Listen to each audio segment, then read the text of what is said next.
lakini nikumbushe tu jambo moja hapa.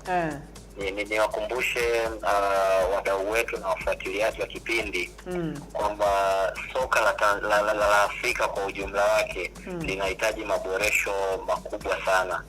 Yaani Afrika bado tuko nyuma sana. Na nasema hivi kwa maana kwamba tukio lililoonekana kwa siku ya jana sio mara ya kwanza kuonekana kwenye soka la Afrika. Limeanza kwenye ngazi za vilabu. Watu wamefananisha tukio la Young Africans dhidi ya Mamelodi pia kwenye ilikuwa ni robo finali kama sikosei ya shirikisho. Sahihi kabisa. Utarejea Yanga dhidi ya Mamelodi, tulishuhudia scenario muundo huo.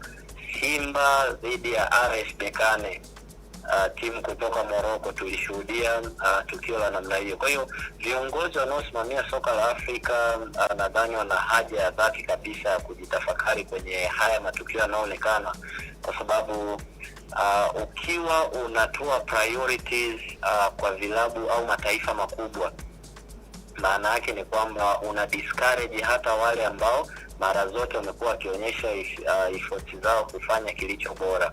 Mpira ni fair play. Acha watu wacheze kwa namna itakayokuwa fair na bingwa akapatikana kwa namna itakayokuwa fair. Kwa hiyo ni wito wangu tu kama mdau wa soka kwamba Afrika na viongozi wake wanapaswa kuhakikisha kwamba